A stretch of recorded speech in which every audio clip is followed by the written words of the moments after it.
A holistic look at IFRS standards, the role of post-implementation reviews. At the International Accounting Standards Board (IASB), developing new IFRS standards to improve financial accounting and reporting is our stock in trade. However, no matter how comprehensive the development process is, for a variety of reasons, there may be a need to make subsequent amendments. Mostly, these amendments have been either narrow in scope or transaction-specific in nature, and come to us from a variety of sources, such as recommendations from our IFRS Interpretations Committee. But we also stand back and take a holistic look at an entire standard, after it has been in use for some time. We call this activity a post-implementation review (PIR). These are a relatively new process for us. To date, we have completed PIRs on IFRS 3 business combinations and on IFRS 8 operating segments. Currently, we are asking stakeholders to provide information to our third PIR, which is on IFRS 13 fair value measurement, with comments and other input due on September 22, 2017. The PIR process in a nutshell.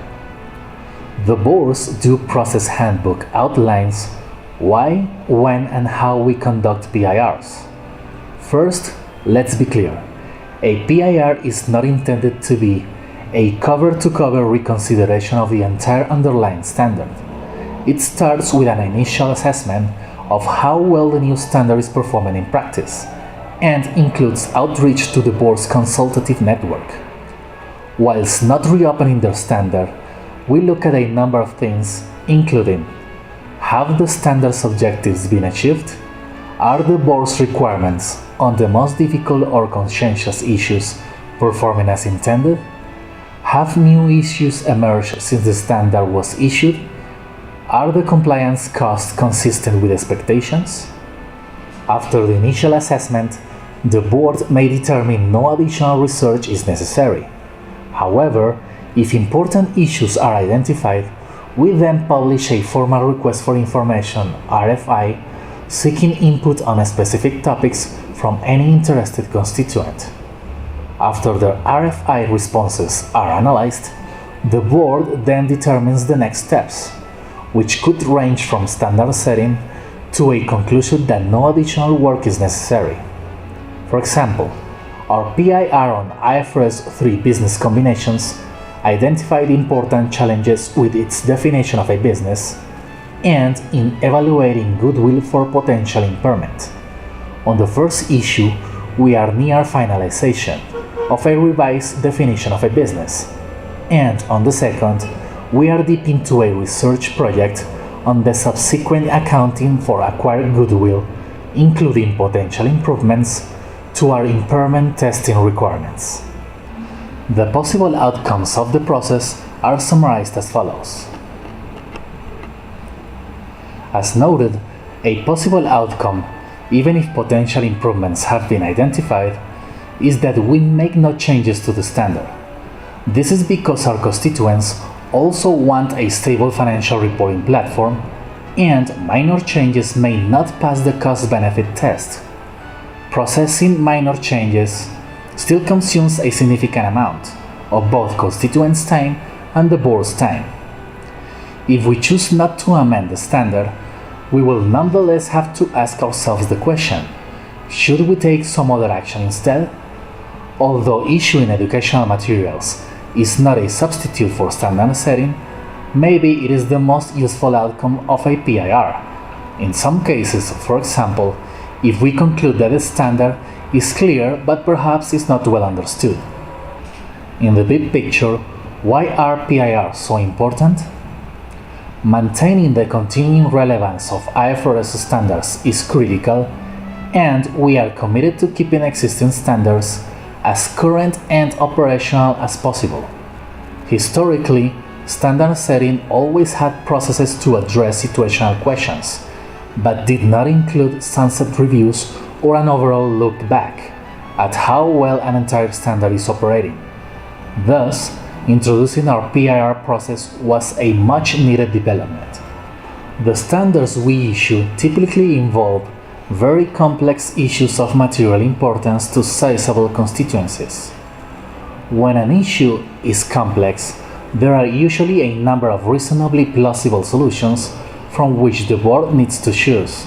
For example, deciding between principle versus rule-based guidance, determining which transaction structures are in and out of scope, assessing theoretical purity versus practical application, considering cost versus benefits, etc.